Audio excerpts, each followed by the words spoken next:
Muy buenos días, hermanos en Cristo. El día de hoy vamos a iniciar con la lectura de el libro El Gran Movimiento Adventista. Capítulo 1, Introductorio. Cuando hablamos de la segunda venida de Cristo, estamos tocando un tema que en realidad ha sido la esperanza del pueblo de Dios desde la expulsión de nuestros primeros padres del huerto del Edén. En las palabras a la serpiente, que la simiente de la mujer aplastaría su cabeza, había una seguridad de que vendría el restaurador, que derrotaría las usurpaciones de Satanás y realizaría el propósito de Dios en la tierra. La suposición es que Adán y Eva pensaron que esta tarea se realizaría muy pronto y que un descendiente inmediato de ellos sería el vencedor. No obstante, en el plan de Dios, la promesa del Salvador de la ruina aparente incluye todo lo que se ha desarrollado al llevar a cabo el propósito suyo y la gracia que nos fue dada en Cristo Jesús antes de los tiempos de los siglos. Si se les hubiese dado a Adán y Eva una visión de la miseria y de los males que llenarían el mundo durante las largas edades que intervienen entre su ruina y su restauración, su dolor había sido insoportable. El Dios del cielo, en su tierna misericordia y compasión, escondió esta visión de ellos, dejándolos acariciar la cara esperanza de ser restaurados pronto a la gloriosa libertad de los hijos de Dios. Abrigar el pensamiento de que la redención está cerca, naturalmente los incitaría a un mayor fervor en su preparación para encontrarse con el evento.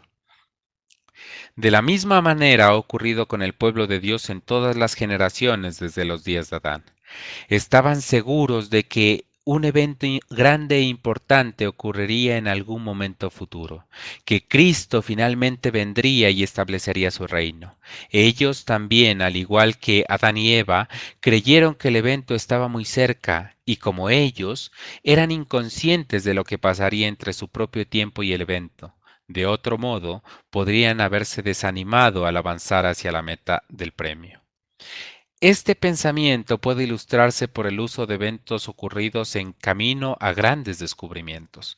Los hombres que los originaron, aunque no se daban cuenta de ello, estaban realmente cumpliendo el propósito de Dios. No obstante, los animaban ideas que no demostraron estar en todos sus aspectos en armonía con sus propias teorías que los movieron a la acción. Efectos de largo alcance de los descubrimientos de Colón. Montgomery, en su Historia Norteamericana, hablando de la teoría que impulsó a Colón a comenzar el viaje y de la realización de su plan de alcanzar las Indias Orientales navegando hacia el oeste, dice: Colón pensó que podía mejorar el proyecto del rey de Portugal. Sentía que seguramente había una manera más corta y mejor de llegar a las Indias que el camino que había marcado Díaz. El plan de Colón era tanto atrevido como original. En lugar de navegar hacia el este o al sur, él propuso navegar directamente hacia el oeste. Tenía, creía él, tres buenas y sólidas razones para el emprendimiento. Primero, en armonía con las mejores geografías de sus días, Colón estaba convencido de que la Tierra no era plana, como suponía la mayor parte de la gente, sino que era un globo. Segundo, él suponía que este globo era mucho más pequeño de lo que es, y la mayor parte era tierra en lugar de agua. Tercero, como no sabía nada ni sospechaba nada de la existencia del continente americano o del Océano Pacífico, imaginaba que la costa de Asia o las Indias estaban directamente opuestas a España y la costa occidental de Europa. Toda la distancia hasta Zipango o Japón, él estimaba que probablemente no excedería unas 4.000 millas, es decir, unos 6.500 kilómetros. Su plan era este: partiría de Europa, dirigiría sus naves hacia el oeste, hacia Japón, y seguiría la curva del globo hasta que lo llevara a lo que él buscaba. En su mente parecía tan seguro y sencillo como para una mosca caminar alrededor de una manzana. Si su expedición tenía éxito, tendría esta ventaja inmensa. Entraría a las Indias directamente por la puerta delantera en lugar de alcanzarlas de una manera tortuosa o por una especie de puerta lateral, como debían hacerlo los portugueses.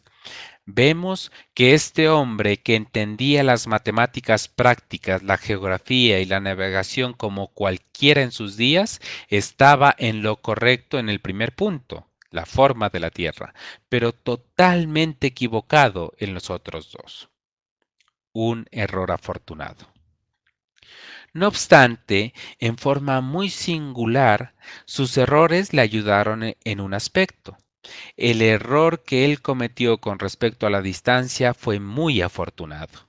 Si Colón hubiera estimado correctamente el tamaño del globo y la verdadera longitud de tal viaje, probablemente no habría zarpado, ya que habría visto de inmediato que la ruta propuesta por los portugueses era mucho más corta y económica. También, si hubiera podido imaginarse o de alguna manera previsto que el continente americano estaba directamente en su camino, esto, de por sí, podría no haberlo inducido a comenzar un viaje de descubrimiento, ya que su objetivo no era encontrar un país nuevo, sino un camino nuevo a un país desconocido. La gran esperanza de los siglos. Así, el pueblo de Dios avanzando a través de los siglos ha tenido siempre ante ellos la esperanza de la venida de Cristo, como segura y firme ancla del alma. Aunque a menudo en medio de tristezas y aflicciones, angustiados claman, ¿cuánto tiempo pasará, oh Dios, hasta que venga la liberación? Y sin embargo siguieron avanzando, y como Pablo dijeron y dicen todavía, ¿cuál es nuestra esperanza o gozo, o corona de que me gloríe? ¿No lo sois vosotros delante de nuestro Señor Jesucristo en su venida? Pablo se sostuvo con la esperanza. Unas pocas ilustraciones del poder sustentador de esta esperanza en relación con esto deben ser suficientes. Cuando Pablo fue emplazado ante Félix y se le permitió hablar, dijo, según el camino que ellos llaman herejía, así sirvo al Dios de mis padres, creyendo todas las cosas que en la ley y en los profetas están escritas, teniendo esperanza en Dios, la cual ellos también abrigan, de que ha de haber resurrección de los muertos, así de justos como de injustos. En su hábil argumento fue llevado ante Agripa. Pablo dijo, y ahora, por la esperanza de la promesa que hizo Dios a nuestros padres, soy llamado a juicio, promesa cuyo cumplimiento esperan que han de alcanzar nuestras 12 tribus, sirviendo constantemente a Dios de día y de noche. Por esta esperanza, oh rey Agripa, soy acusado por los judíos. ¿Qué? ¿Se juzga entre nosotros cosa increíble que Dios resucite de los muertos? Cuando por fin estuvo en Roma para aparecer ante César, les dijo a los judíos, por la esperanza de Israel estoy sujeto con estas cadenas. Pablo habló libremente de esa esperanza en su carta a Tito. Porque la gracia de Dios se ha manifestado para salvación a todos los hombres, enseñándoles que, renunciando a la impiedad y a los deseos mundanos, vivamos en este siglo sobria, justa y piadosamente, asegurando la esperanza bienaventurada y la manifestación gloriosa de nuestro gran Dios y Salvador Jesucristo. Pedro se regocija en la esperanza. Pedro habla de la misma esperanza como sigue. Bendito el Dios y Padre de nuestro Señor Jesucristo, que aún su grande misericordia nos hizo renacer para una esperanza viva, por la resurrección de Jesucristo de los muertos para una herencia incorruptible, incontaminada e inmarcesible, reservada en los cielos para vosotros, que sois guardados por el poder de Dios mediante la fe, para alcanzar la salvación que está preparada para ser manifestada en el tiempo postrero, en lo cual vosotros os alegráis, aunque ahora por un poco de tiempo, si es necesario, tengáis que ser afligidos en diversas pruebas, para que sometida a prueba vuestra fe, mucho más preciosa que el oro, el cual aunque perecedero se prueba con fuego, se halla en balanza, gloria y honra, cuando sea manifestado Jesucristo. El propósito de Dios en la creación. Las Escrituras revelan el propósito de Dios al crear el mundo, y por la palabra de la profecía también aprendemos su plan con respecto al futuro. Porque así dijo Jehová, que creó los cielos: Él es Dios, el que formó la tierra, Él la hizo y la compuso. No la creó en vano, para que fuese habitada la creó. Cuando la hubo formado, la dio al hombre. El salmista dice: Los cielos son los cielos de Jehová, y ha dado la tierra a los hijos de los hombres. Pero cuando la dio al hombre, el hombre era recto, como lo expresó el sabio. He aquí solamente esto he hallado, que Dios hizo al hombre recto, pero ellos buscaron muchas perversiones. Leamos del trato del Señor con la raza, que cuando hizo dividir a los hombres, estableció los límites de los pueblos según el número de los hijos de Israel. Es decir, de acuerdo con el número del verdadero Israel, que al fin será reunido sobre la tierra como súbditos en su reino futuro. Pablo lo expresa en estas palabras: de una sangre ha hecho todo el linaje de los hombres, para que habiten sobre la faz de la tierra, y les ha prefijado el orden de los tiempos y los límites de su habitación, para que busquen a Dios, si en alguna manera palpando pueden hallarle, aunque ciertamente no está lejos de cada uno de nosotros, porque en Él vivimos y nos movemos y somos.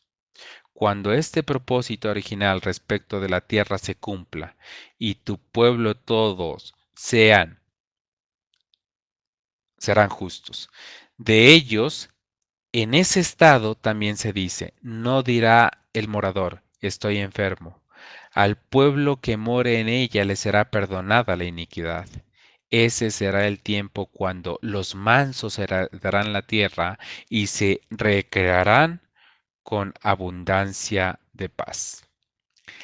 La segunda venida de Cristo no es una fábula. Se afirma en la segunda epístola de Pedro que no os hemos dado a conocer el poder y la venida de nuestro Señor Jesucristo siguiendo fábulas artificiosas, sino como habiendo visto con nuestro propio ojo su majestad. Pues cuando él recibió de Dios Padre honra y gloria, le fue enviada desde la magnífica gloria una voz que decía: Este es mi Hijo amado, en el cual tengo complacencia. Y nosotros oímos esta voz enviada del cielo cuando estábamos con él en el Monte Santo. Tenemos también la palabra profética más segura, la cual hacéis bien en estar atentos como una antorcha que alumbra en lugar oscuro, hasta que el día esclarezca y el lucero de la mañana salga en vuestros corazones. En esta escritura, el apóstol se refiere a la transfiguración en el monte como una prueba de la segunda venida de Cristo. Antes de esta escena, nuestro Salvador había dicho a sus apóstoles: hay algunos de los que están aquí que no gustarán la muerte hasta que hayan visto al Hijo del Hombre viniendo en su reino.